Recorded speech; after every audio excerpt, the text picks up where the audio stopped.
Boa noite. Estou muito feliz de estar aqui. Vou convidar a professora Júnia.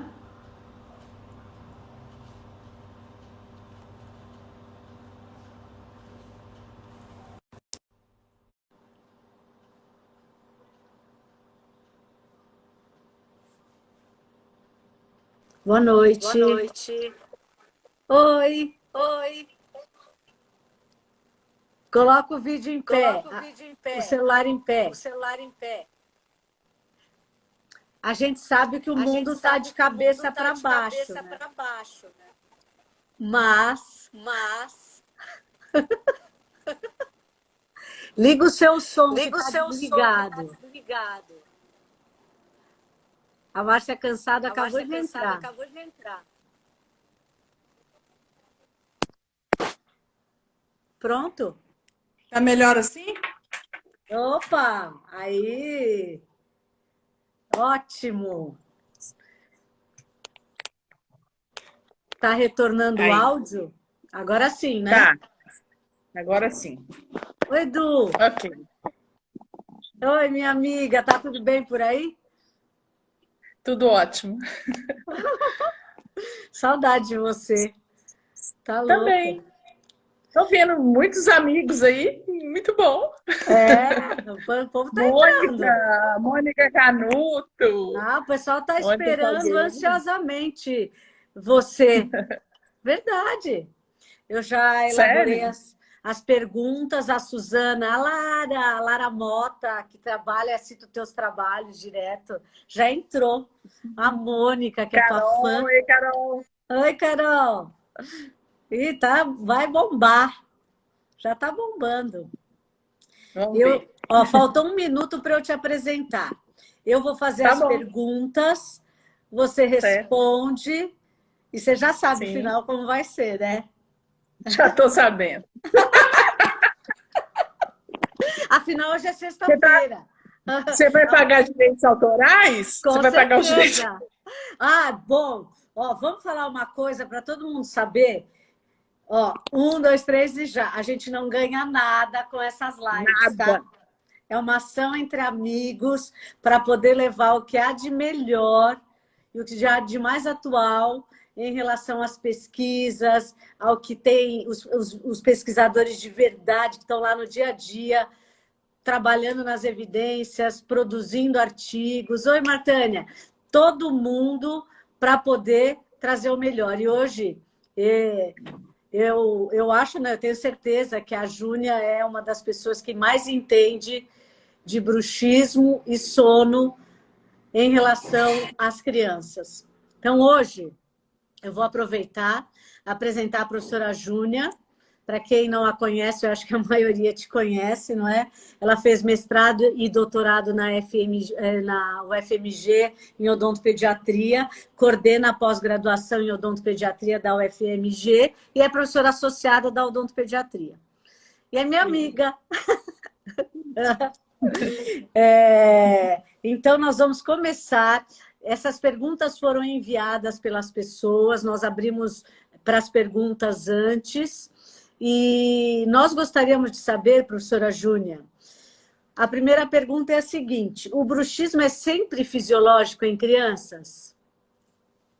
Então, boa noite a todos. Muito obrigada, Sandra, pelo convite. Eu que Obrigada pela agradeço. pergunta, porque é uma pergunta que surge A sempre. Luciane, beijo, Lu.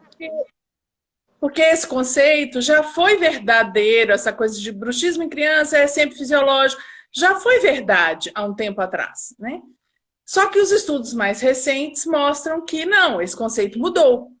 Então, o bruxismo é fisiológico, sim, num determinado momento da criança. Quando nascem os primeiros dentes descidos, há uma instabilidade da mandíbula, há um momento de maturação mesmo, neurológica, que o bebê está passando. Então, há todo um equilíbrio, né? A criança busca um equilíbrio.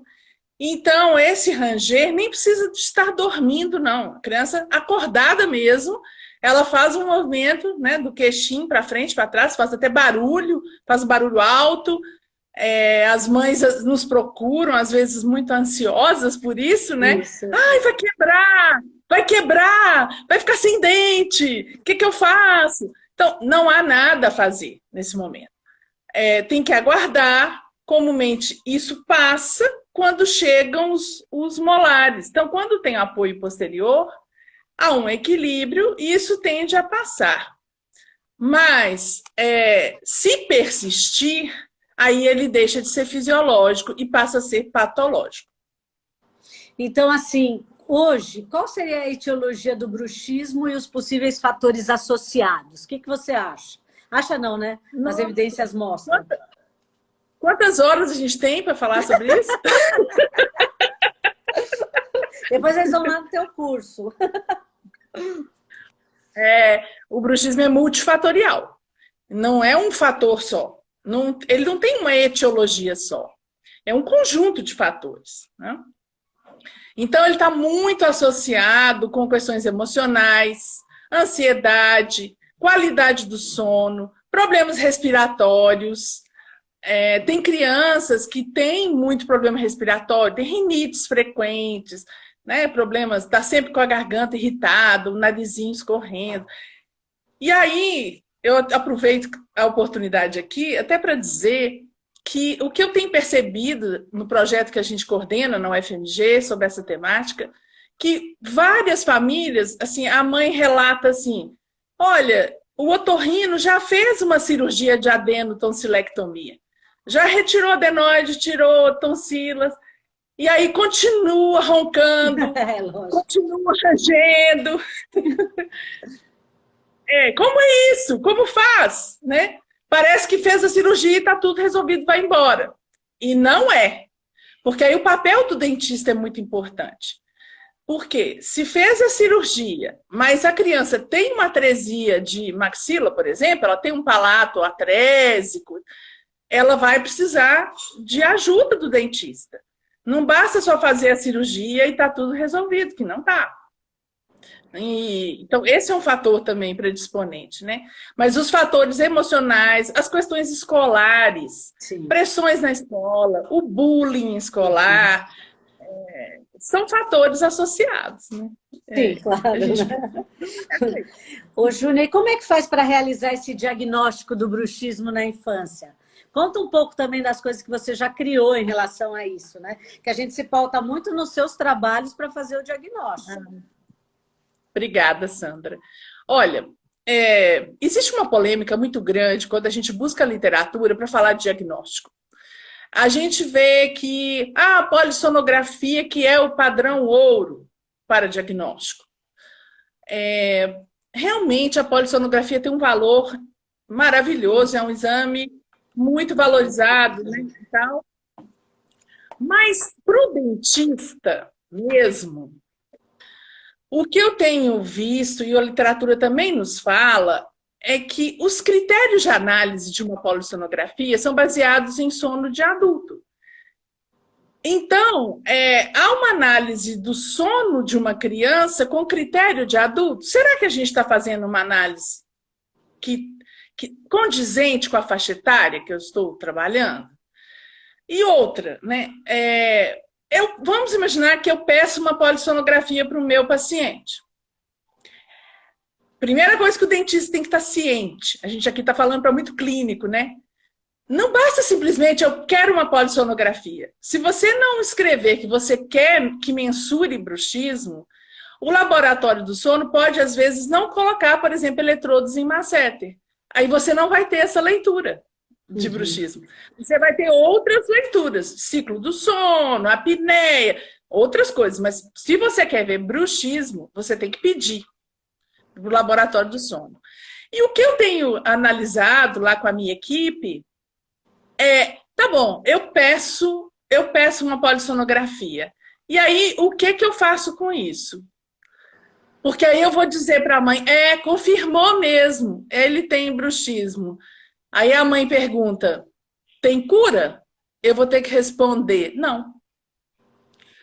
Essa é a parte frustrante. Eu ia deixar pro final, para o pessoal não me mandar embora. Agora todo mundo vai desligar, falar tchau, não vai.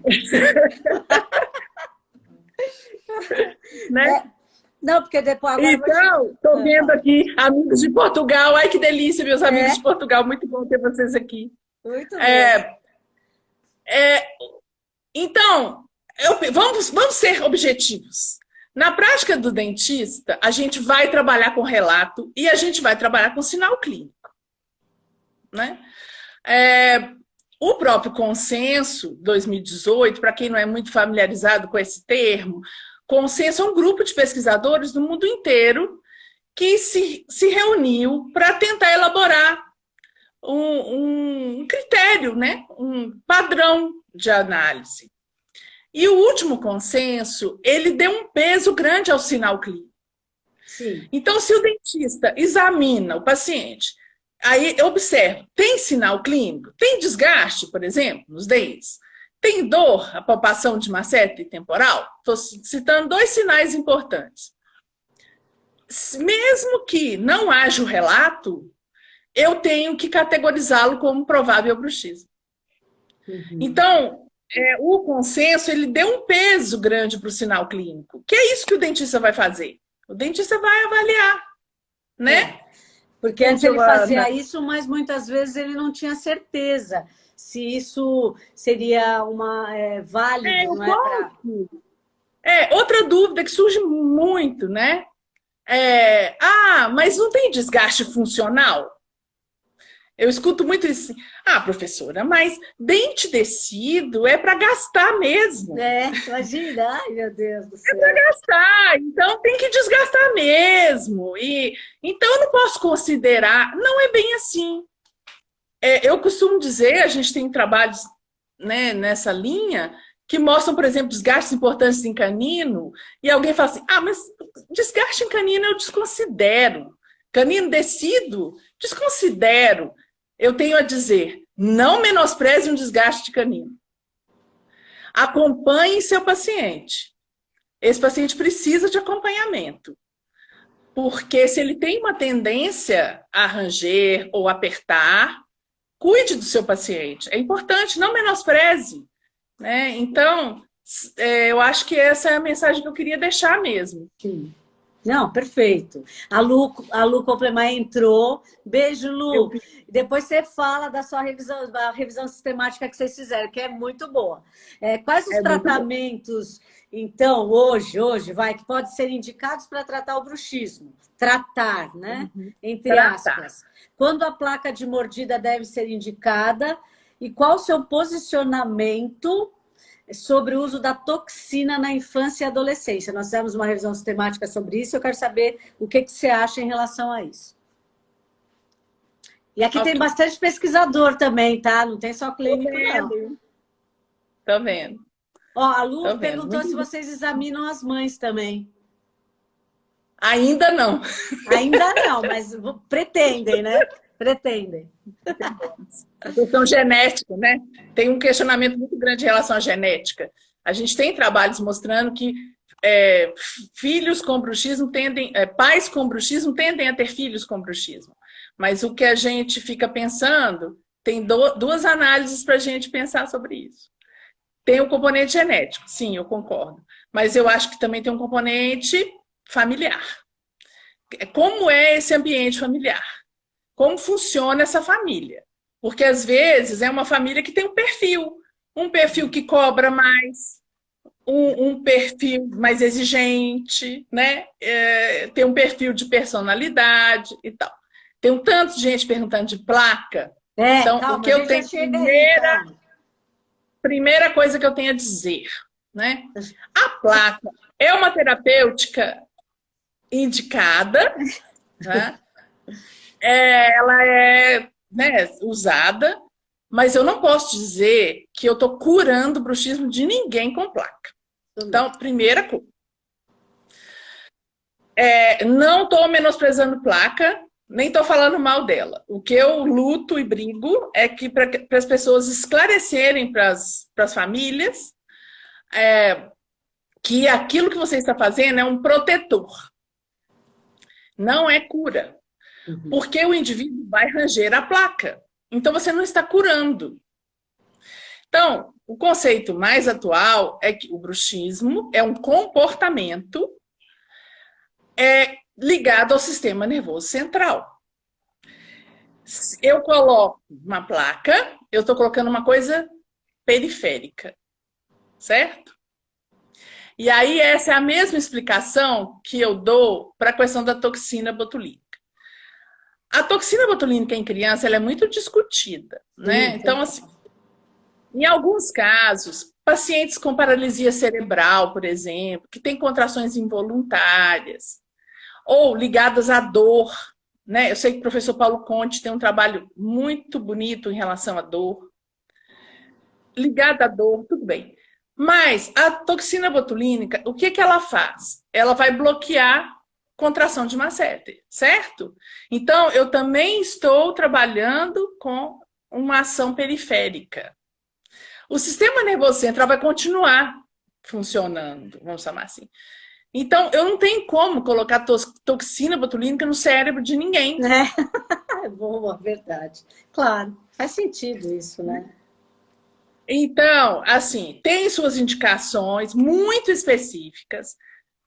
Com criança, eu acho que faço ressalvas mesmo, né? Mas, como eu estou dizendo, eu acho que tem suas indicações, pacientes especiais, tem quadros muito específicos para a gente pensar nisso. Ô, Júlia, a Maria Fernanda está perguntando, mas a partir de qual idade a placa? Pois é.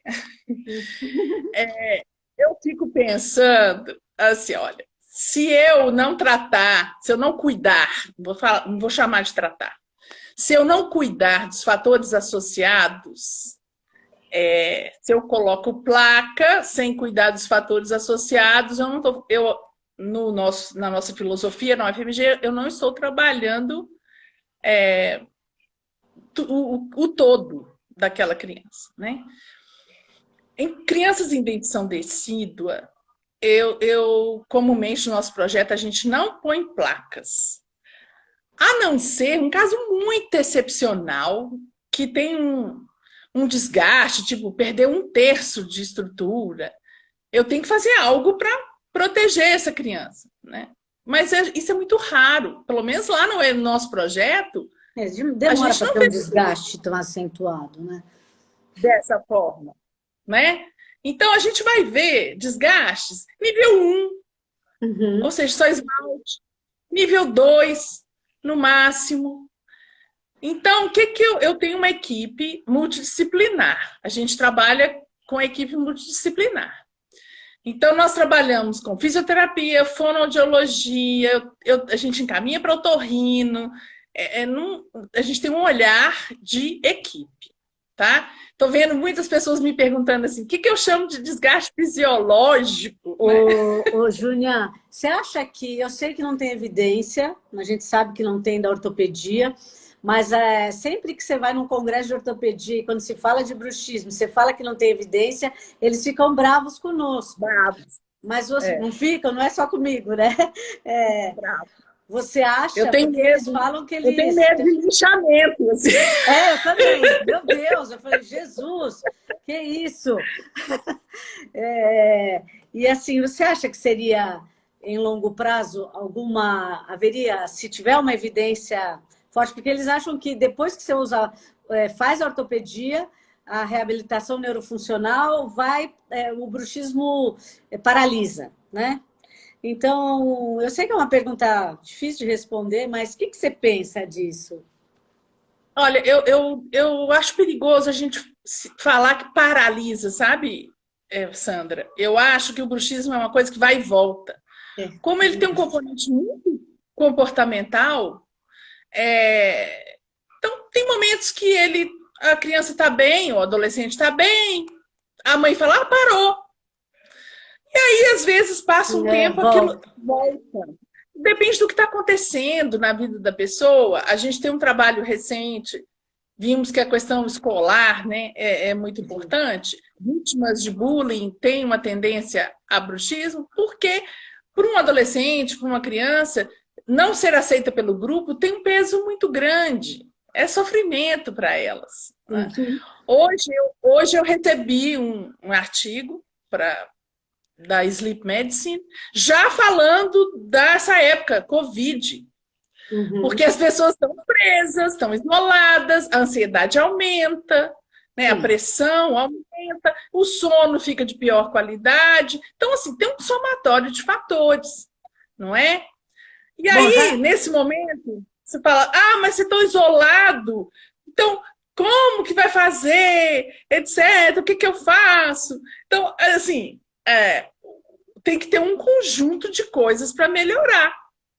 Então, agora, nesse momento, uma coisa que a gente... live com a Júnia.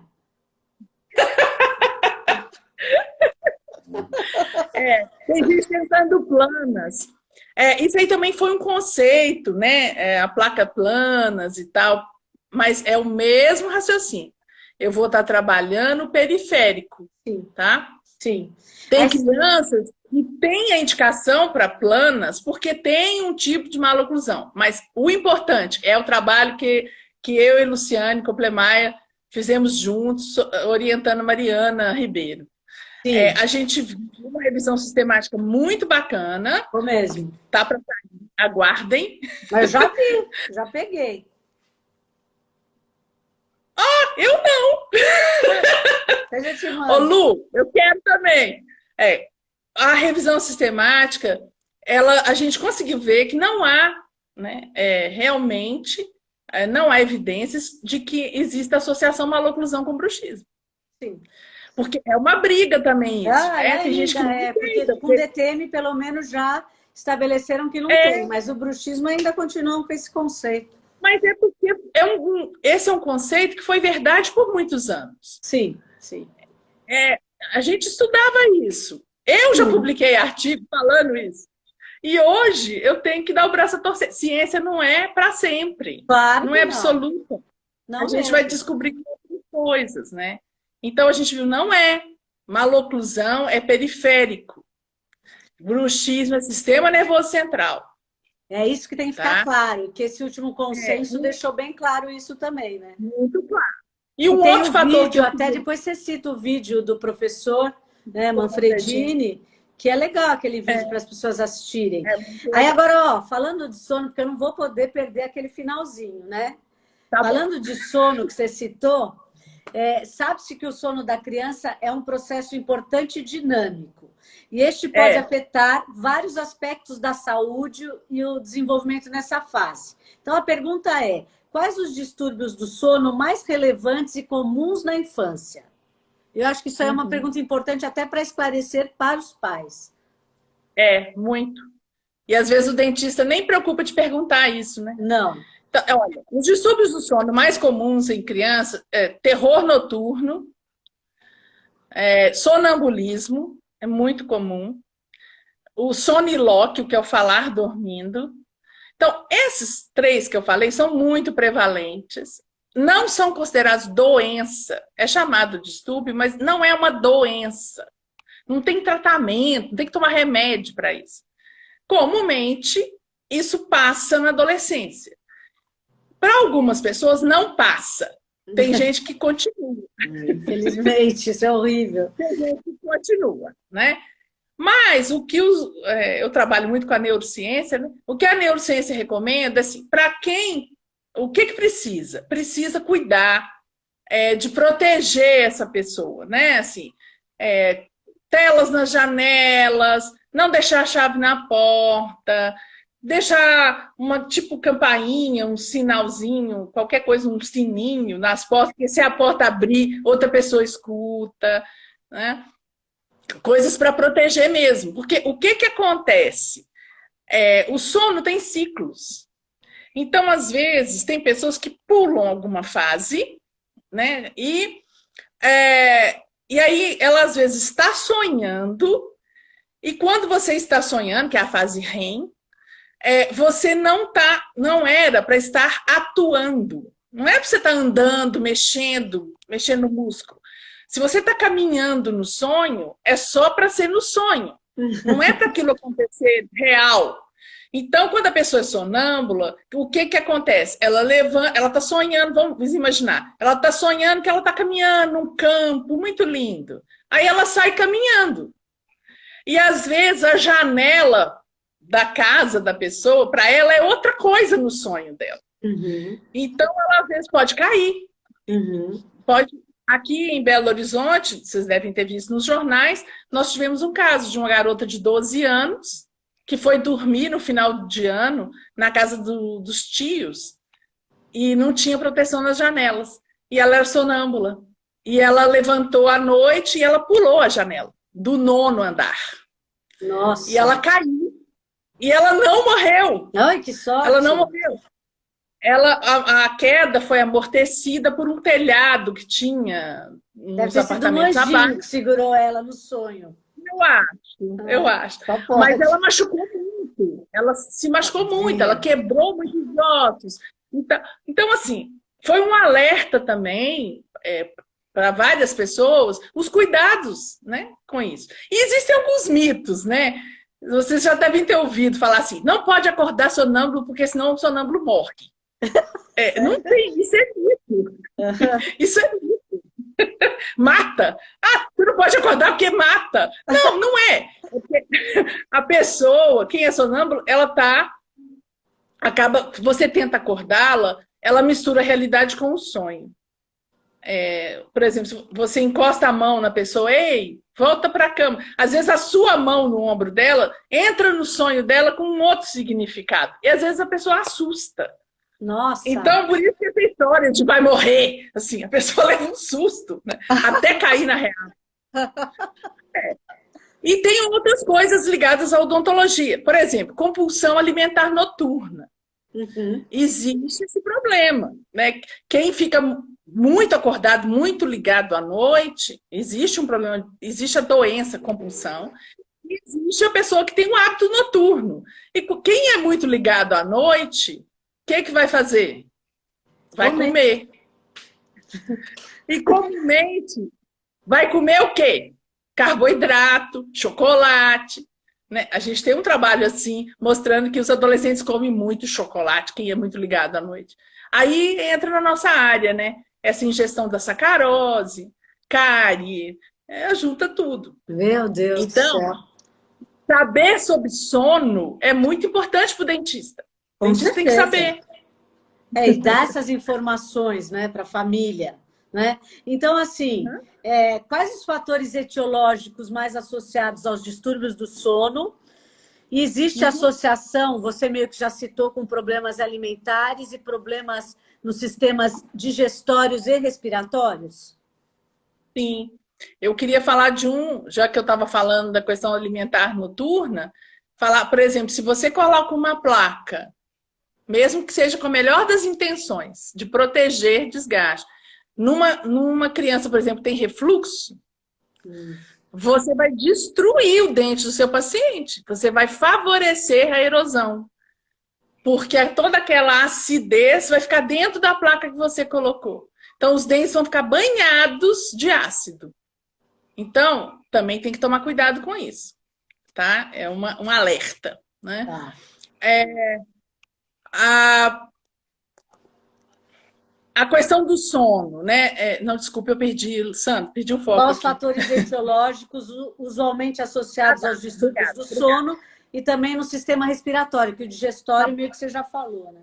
Exatamente. A questão, um fator que interfere muito na qualidade do sono, é um hábito da vida moderna, são as telas, né? Smartphone, tablets, videogame, na hora de dormir. Isso acelera o cérebro, essa luz que vem do celular da gente é um estimulador, é o efeito luz azul. Existe um protetor que vem escrito, você quer colocar um protetor no seu celular, até quem usa óculos como eu, você pode colocar um protetor também, mas isso também vem sendo discutido, né? Se protege de verdade. Então, na verdade, você estimula o seu cérebro e aí você vai dormir. Aí você está com o cérebro acelerado, então, precisa de um tempo para ele acalmar, para você entrar no ciclo. Quando um tipo de hormônio, que é o hormônio do sono, né, importante, que é a melatonina, ela compete com o cortisol. Então, se eu dou estímulo de luz, eu estimulo o cortisol no meu cérebro. Para que eu tenha um estímulo de melatonina, eu não posso ter estímulo de luz. Então, primeira dica, a questão do celular, videogames, etc., à noite. Né? Evitar. Né? Porque aí vai ajudar no sono e também ajudando no sono, a questão dos estímulos também tem associação com o bruxismo. Acaba sendo um falar, é gatilho. uma das perguntas, se o bruxismo e o distúrbio do sono podem estar relacionados.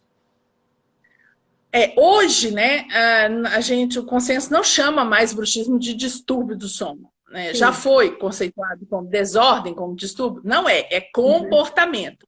Entendi. Mas os fatores que interferem no sono podem, às vezes, agir como gatilhos no bruxismo. Entendi. Em relação à higiene do sono, querem saber o que é a higiene do sono, se o dentista pode prescrever as medidas para a higiene do sono e quais os recursos que nós podemos utilizar no consultório para melhorar o manejo do paciente portador de distúrbio do sono. Tá. A questão da higiene do sono, até uma palavra esquisita, né? Soa estranho, higiene do...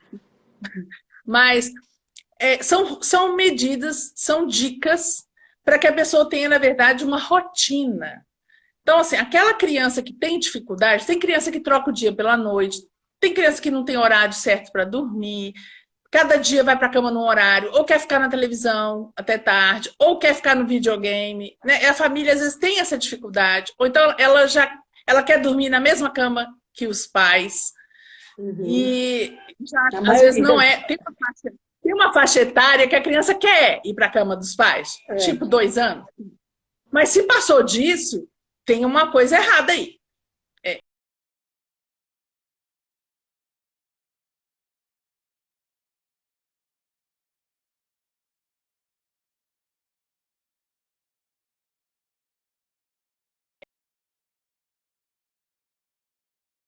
Horário de acordar.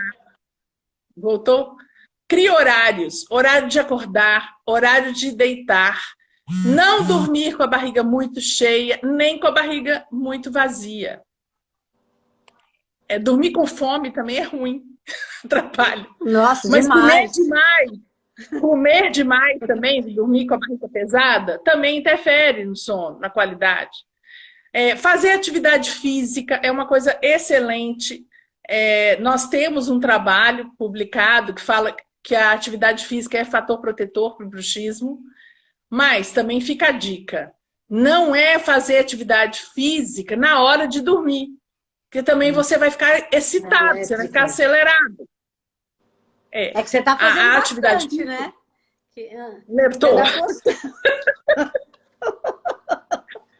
A gordura continua a mesma, mas a atividade... Até parece, vai. Tô tentando, para não enlouquecer em época de pandemia. Tá tudo bom, porque libera dopamina, libera serotonina, são substâncias de prazer. Então, uma coisa que te dê prazer. Não adianta também assim, a mãe sonhou em ser bailarina. Aí ela quer que a filha seja bailarina também, mas a filha odeia. Então, não adianta, isso é uma atividade que vai ser estressora para aquela criança. Você acha que a melatonina pode ser indicada para criança? Você acha que a outra polêmica. Resolve? A melatonina, ela é um hormônio e é um hormônio sintético. Essa melatonina que a gente compra em cápsula, ela é sintética. Comumente, criança, há uma discussão. Tem trabalhos na literatura usando melatonina em crianças que têm distúrbio de déficit de atenção e hiperatividade, porque também o sono fica difícil para elas, né? Elas são muito aceleradas, então às vezes precisa, né, da melatonina. O que é importante? No Brasil é recomendado, né? Existe uma lei que a melatonina só pode ser indicada com prescrição médica. Tá? No exterior, a gente compra melatonina no supermercado. O que vem sendo discutido é que, porque no exterior é vendido como um suplemento, não como um medicamento. Só que é um hormônio. Então, o que vem sendo discutido com o pessoal da medicina do sono é assim, você toma um hormônio sem avaliar a dosagem do seu organismo, hormônio tem uma sequência, um hormônio interfere no outro, Sim, no nosso, né? no nosso sistema endócrino. Então, eu acho um pouco complicado tomar hormônio sem ter uma avaliação. Segundo, se você começa a dar melatonina para o seu organismo, o seu cérebro para de fabricar a sua. Ele entende que não precisa fabricar. Uhum. E outra, vai começar a te pedir doses maiores. Então, existe melatonina de 3 miligramas, 5 miligramas, 10 miligramas é o máximo. Se você já começa com 10 miligramas, você está começando com carga máxima. O seu organismo vai ficar te pedindo mais. Uhum. Ele vai Com certeza. mais. Ô, Então, Gil, assim, tem indicações, mas eu acho que tem que ter orientação médica. tá. O Rodrigo pergunta o seguinte: sabemos que o bruxismo pode ser um fator de risco para a oclusão. Existe alguma situação que o bruxismo em estado fisiológico pode funcionar como fator de proteção? Até o consenso fala que o bruxismo é fator de proteção, por exemplo, em caso de apneia. Uhum. Né? Seria protetor em caso de apneia. Porque na parada respiratória, quando a pessoa arranja, ela pode deslocar a mandíbula, né? E aí libera as vias aéreas, ela volta a respirar. Só que a gente também fez uma revisão sistemática em parceria com o pessoal de Uberlândia, Paulo Simamoto e equipe, e a gente viu que não há evidência que o bruxismo é protetor em relação à apneia. Mas também há uma crítica aos desenhos de estudos que a gente encontrou. Então, assim, precisa de ter mais estudo, tá? Acho que precisa avaliar mais. Fator protetor em época de desenvolvimento de oclusão de criança, isso também é conceito antigo. Uhum. Tá? Assim, a criança precisa ranger, que aí os dentes se acomodam, então se tem alguma alteração, aquilo melhora, como se fosse assim, tem uma autocorreção. Isso também vem sendo questionado em estudos mais recentes. Tá? Ô, Júlia, você acha que mediante essa revisão sistemática em relação à parte de função protetora em relação à parte respiratória, possivelmente mude depois dessa revisão sistemática? Porque eles são um pouco enfáticos em colocar essa proteção, né? Mas como eu disse, ciência não é estática. Sim, não, então, todo dia a gente vai ver coisas novas, lógico, não é? Lógico, e também o consenso é geral, né? Não é só para... Tem mais coisa para estudar. Tem mais coisa para estudar. Uma outra coisa aqui que perguntaram. Tomar leite morno na hora de dormir, uso de bebidas alcoólicas e drogas nos adolescentes relaxa e ajuda a dormir? Olha, relaxa, mas não é bom. Não é bom. Por quê? Não. Tomar um vinhozinho na hora de dormir, eu adoro. Pode me convidar que eu vou gostar muito. Mas vai relaxar. Só que o que acontece? Dá um você vai pular depois, né? Pular fase REM. Uhum. Você vai pular fase REM. Então, álcool, maconha, êxtase, né, essas drogas, comumente, a pessoa... mesmo a cannabis terapêutica, ela é indicada, por exemplo, para quem passa por estresse pós-traumático. Quem passa por estresse pós-traumático, comumente tem muito pesadelo. Uhum. E aí é prescrita a cannabis mesmo, propositalmente, para você não sonhar. Uhum. Porque aquilo é muito torturador para aquela pessoa. Uhum. Então tem aquela indicação. Mas você não vai sonhar. Mas o que tem a ver? Se isso é uma coisa esporádica, por exemplo, eu tomo um vinhozinho numa sexta-feira, tá ótimo. Mas se eu sou alcoólatra, eu tomo vinho todo dia, ou tenho dependência, se é uma coisa corriqueira, pular a fase REM faz com que aumente a minha ansiedade. Demais, né? Então, por exemplo, quem fuma maconha, comumente fuma maconha para poder relaxar, para diminuir a ansiedade. Só que o seu cérebro entende, você vai pular a fase REM. Quem fuma maconha não sonha. É mesmo? Só que aí, não sonha. Só que aí pula a fase REM. Aí o seu cérebro, quando a gente dorme, ele faz uma faxina. Aí essa faxina não fica completa. Fica resíduo de toxinas. No dia seguinte, você vai estar mais ansioso. Aí você fuma mais. Maconha. Ah, eu preciso de mais. Preciso relaxar. Então, cada vez o organismo vai pedindo mais. E cada vez mais a pessoa vai se sentindo mais ansiosa. Então, não é raro transtornos de ansiedade, por exemplo, para quem é dependente de droga.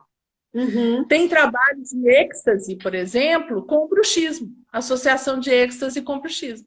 Já tem na literatura sobre isso. Então, o leite morno também é um mito, né? Essa coisa, vamos tomar um leite morno que ajuda, aquele soninho, né? Quando se é criança, bebezinho, a criança toma leite porque o organismo dela está preparado para digerir aquela enzima. Depois que a gente já tem os dentes são um marco importante para dizer agora é hora de mastigar. Aí a digestão dessas enzimas já fica um pouco diferente. E o leite, ele é um ótimo alimento, maravilhoso, rico em cálcio, etc, etc. Mas ele é gordo. Nossa. Então, ingerir coisas gordurosas na hora de dormir, o seu organismo vai direcionar todo para a digestão daquela gordura. Aí vai interferir no seu ciclo do sono. Você não vai ter um sono de qualidade. É o que a gente brinca e fala que é o efeito feijoada. Quando você come uma feijoada, dá um sono, dá uma moleza, mas não significa que o sono é de qualidade. Lembrei da Suzana, que ela está aqui. Ó, Júnia, a Maria Fernanda perguntou assim: bruxismo pode ser considerado uma causa da redução da salivação do respirador bucal? Ah, não, peraí. Vamos consertar essa frase. Até muito bacana a pergunta. Muito obrigada pela oportunidade. Porque existe uma associação do bruxismo com problemas respiratórios. Assim, o que a gente já viu nos nossos trabalhos? Quem dorme de boca aberta, por exemplo, criança que dorme de boca aberta, tende a babar no travesseiro. Uhum. E essa é uma dica para anamnese. A gente perguntar na ficha para a mãe. A mãe sabe te contar isso. Assim, baba no travesseiro? A mãe te fala. Uhum. Quem dorme de boca aberta, resseca. Aí, engraçado, professora, você falou que baba. Como que é isso? Né? Porque, na verdade, não é o tempo inteiro que isso acontece, né? Então, tem um ressecamento. Quem ronca, quem dorme de boca aberta, mesmo quem ressona, resseca. Se tem um bruxismo associado, se ressecou, a saliva é um lubrificante importante. Então, a chance do nível de desgaste ficar mais severo é maior do que quem não é respirador bucal. Além de problemas periodontais, etc., que a gente poderia falar várias coisas, né? Mas perguntou do bruxismo especificamente, e a gente já viu associação bruxismo com pesadelo, bruxismo com sonolência diurna, também é comum. A gente já viu associação com essas coisas, em criança e adolescente. Ô, Júlia, a Mariane está perguntando assim, e a relação do bruxismo com tratamentos alternativos, como, por exemplo, floral, homeopatia, hipnose? Qual é a sua opinião? Eu tenho que te falar as perguntas, né? Não, é o seguinte, como essa linha, eu sou muito fã de terapias alternativas, eu sou reikiana, eu acredito nisso, mas o que a gente vê é pouca evidência, né? Ainda tem poucos estudos com evidências científicas. O que eu posso dizer, assim, tem ensaios clínicos muito bacanas com homeopatia, né? Por exemplo, o pessoal da UFRJ. Eu sei que você também orientou um trabalho, não tem? Com Melissa. Uhum. Aí tem um outro trabalho da Cláudia Tavares, da UFRJ. Ela está aí também, eu tenho certeza que ela está aí me vendo. É um trabalho que ela trabalhou, né? Com essa homeopática, a Melissa, a fitolaca e tal, tem lá umas indicações. E ela teve um resultado importante. Então, lá no nosso projeto do sono no UFMG, por exemplo, em alguns casos a gente está prescrevendo essas tinturas. Tipo, autista. Eu tenho pacientes autistas. Em pacientes autistas, aquele grau que não pode nem encostar. E tem bruxismo. Como que eu trabalho com essa pessoa, com esse indivíduo, né? Criança. Então, a gente tem tido uma resposta bem interessante. Florais, esses, eu confesso que eu ainda não vi, pode ser falha minha, então eu não vi ainda um trabalho com evidência, pode ser que tenha, e eu que não tenha visto, tá? Eu trabalho também com musicoterapia, então, com a música, não musicoterapia. Não, mas a música, a gente já conseguiu, tem um ensaio clínico, que a música é capaz de diminuir a ansiedade, alguns tipos de música, alguns tipos de som, tipo de ritmo, de instrumento. Então, se eu ouço um funk, eu vou ficar mais acelerada.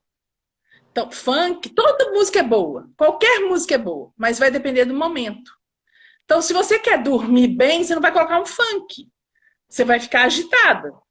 Se é para relaxar, eu tenho que pensar numa música relaxante. Comumente, a neurociência estuda as músicas clássicas. Então, a gente tem usado músicas clássicas. Então, Mozart, tem algumas músicas validadas, não é qualquer música clássica. Tem algumas músicas validadas já pela neurociência. Estão te perguntando aqui, quando você falou do leite de vaca, que é gorduroso e tal, mas e o leite materno? O processo é outro? É outro. Mas também a gente tem que lembrar que o leite materno vai estar na vida dessa criança até uns 2 anos, né, gente? Fala sério. Aí eu tô na fase do bruxismo fisiológico. Então, o aleitamento materno é importantíssimo, tem que ser estimulado, ele é o ideal, é o alimento perfeito para a criança, mas também tem a hora certa de parar. Aleitamento materno excessivo, nós já pegamos um paciente de 6 anos de idade mamando no peito da mãe, porque nasceu outro irmãozinho e ele aproveitava a carona. Aí também não foi bom, não estava fazendo bem para a questão odontológica dessa criança. Sim. O Marco Aurélio está aqui também, está te mandando beijo. E aí estão perguntando, estão te dando saludos de Argentina, viu? O André Fernandes. Ô, Júnia, a criança tem que ter uma rotina para dormir, como você falou. Existe um padrão em relação ao número de horas que cada faixa etária deve dormir? Existem características individuais. Que tem, hoje, né, fala assim, em curto dormidor, longo dormidor. Existe essa expressão. Tem pessoas que dormem poucas horas e ficam satisfeitas. E tem pessoas que dormem muitas horas. Só que existe uma média, né? Assim, quanto mais novinha a criança mais horas de sono ela precisa. À medida que a gente vai ficando mais velha, a gente precisa de menos horas para dormir para o nosso corpo já ficar satisfeito. Então, por exemplo, um bebê... Porque, a gente tem que aproveitar mais, né? Um bebê, ele dorme 15 horas. Não significa que são 15 horas, 18 horas. Não são 15 horas seguidas. Sim. São 15 horas intercaladas, por exemplo, com mamadas, né, e tal. Depois a criança vai crescendo, vão ter fases, né? Então, 5 anos é um marco importante, a questão de mudança de melatonina. Até o 6º mês de vida, por exemplo, a criança não tem melatonina. É engraçado, né? O bebê dorme tanto, como é que ele não tem melatonina? Pois então, que louco. O relógio biológico dele funciona, está em treinamento e funciona com o da mãe. Então, quem trabalha com clínica de bebês, por exemplo, é importante trabalhar com a mãe, porque não é raro a gente receber, né, mães, principalmente mães de primeira viagem, que ela acha que o filho dela, como estava dentro da barriga, estava tudo escuro, que aqui do lado de fora tem que também estar. Então, o quarto está sempre na penumbra, todo mundo fala baixo, né, que ela morre de medo dele acordar. Mas como que o cérebro dessa criança vai aprender o relógio claro e escuro? Quem vai ensinar é a família. Então, se é durante o dia, a janela tem que estar aberta. Pode estar dormindo, mas tem que ter luz. Tem que ter luz, tem que entrar luz. Não precisa ficar na penumbra o tempo inteiro, né? E aí, depois, né, a OMS preconiza que a criança em idade escolar, a média de horas seria 10 horas, seria o tempo ideal de dormir, também incluindo o adolescente. Aí a gente observa assim, como que o adolescente tem sono, né? Porque aos 10 anos, 11 anos, tem um pico de melatonina absurdo, que vem junto com a puberdade. Então, o adolescente tem muito sono. Tirar um adolescente da cama é muito difícil. Para eles é muito difícil. E na nossa cultura, né, que acontece? Comumente, né, a criança estuda no turno da tarde, o adolescente estuda no turno da manhã. Pelo menos aqui em Belo Horizonte é assim. Tinha que ser o contrário. O ideal seria o contrário. Seria mais confortável para o cérebro de uma criança se ela estudasse de manhã e o adolescente à tarde. Ele tem muito mais sono que uma criança. Então, e depois, né, na idade já adulta, né, 8 horas de sono é o padrão, seria o ideal. E depois de 50 anos, né, aí eu me encaixo nessa, 5 horas de sono, já tipo 3, 4, 5 horas são suficientes. Aí o que acontece com o idoso? É só adolescente, por exemplo. Então. Acontece com o idoso. Não é raro o idoso ficar muito ansioso e falar que ele tem insônia. E às vezes ele não tem insônia. Então, por exemplo, se ele vai dormir 10 horas à noite, se ele acordar às 3 da madrugada, ele dormiu 5 horas. Para ele é suficiente, só que ele acha que não. Ele vai acordar às 3 da madrugada, todo mundo está dormindo, só ele acordado, e aquilo gera uma ansiedade danada, né? É verdade. Aí tem que fazer um trabalho também. O idoso também merece cuidados. O sono do idoso também merece cuidados. Com certeza. Ô, Júnia, tem um monte de pergunta aqui, né? Esse bate-papo tá maravilhoso, mas daqui a pouco a rede cai, que você sabe disso, né? Então...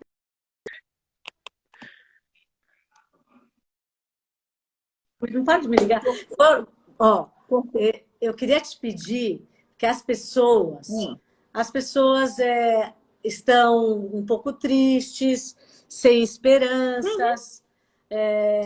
Aí eu ia pedir para você dar uma palhinha para nós terminarmos essa live. Ó, gente, deixa eu falar uma coisa. A Júnia fez um vídeo para a Boutique do Saber, falando sobre o uso da música no tratamento. Vocês vão lá agora aí no site da SKB, faz lá seu cadastro. O vídeo é gratuito para você baixar, ensinar para os seus pacientes, mostrar. Mas, tem outros vídeos também. E eu queria pedir para você cantar para a gente, né? Termina essa live cantando para nós, porque vai encerrar.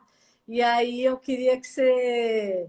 Eu sei que a gente tinha que te pagar direitos autorais, mas como você é uma pessoa boníssima, que ajuda muitas pessoas, eu tenho certeza absoluta que isso vai ser um acalanto para a alma das pessoas. Então eu queria encerrar sexta-feira e proporcionar um final de semana maravilhoso para as pessoas que estão nos assistindo. Você deu um super ibope, viu? Tá bom? Rede aí. Depois eu quero ver, vou mandar todas as perguntas para você responder, que vão vir para mim, viu? Olha, então, eu vou cantar um trechinho de uma música minha, fui eu que fiz. Isso aí. Que eu acho que nesse momento a gente está querendo asas para voar, não é? Todo mundo está querendo sair, todo mundo quer voar. Né? A gente pode voar com pensamento, não é? Então, eu vou fechar com uma música minha que chama Cores em Flores. Aí eu vou cantar só o refrão, tá? Canta, vai. Vou voar, tenho asas, vou voar, vou voar. Tenho asas pequeninas, mas se creio, vou voar. Vou voar, minhas asas, vou voar, pequeninas. Tenho asas, vou voar, vou pousar noutro lugar. Tá todo mundo batendo palma para você. Olha, Palmas em libras, palmas em libras. palmas de vidas. Foi maravilhoso. As pessoas estão aqui agradecendo a música maravilhosa, as respostas maravilhosas pautadas em ciência. Eu fiz um compromisso, eu demorei para fazer as lives, mas eu me comprometi a fazer as lives pautadas em ciência. E ciência, novos conhecimentos, e que para chegar para o clínico, tudo isso que a gente pesquisa, que é o mais importante, é eles que vão atuar, que atuam na ponta, ajudando, fazendo os atendimentos, ajudando as pessoas. E você trouxe leveza para nós, trouxe muita coisa maravilhosa. Só isso que eu tenho. Muito, muito, muito obrigada. Eu só tenho a te agradecer. Foi excelente, maravilhoso. Que eu espero que as pessoas... se você permitir, nós vamos deixar gravado durante 24 horas, para as pessoas que não assistiram poderem assistir, vai ficar aqui na live do SKB. E nós programamos um curso com a Júnia no SKB. Infelizmente, era para ser agora em maio. Infelizmente, por conta de tudo isso, nós adiamos um pouquinho, mas ele vai acontecer. Certeza absoluta que tudo isso vai passar. Nós vamos estar muito melhores que tudo isso, não é? E as pessoas estão te falando que você trouxe paz e alegria para todos. Muito, muito, muito, muito obrigada pela atenção. Te adoro, amiga. Valeu. Eu que agradeço muito a oportunidade. Foram pinceladas, né? Claro que os temas são muito mais profundos do que isso, né? A gente tem uma página no Instagram também, que é o @Projeto do Sono. Então, Perfeito. quem quiser nos seguir, tem dicas Nós queremos lá. te seguir. Nós vamos Tá bom? te seguir. Fala de Muito novo. obrigada. @Projeto do Sono. Projeto do Sono. Perfeito. Muito, muito bom? obrigada a todos e valeu demais. Fiquem com Deus. Beijo. Muito obrigada. Tchau, tchau.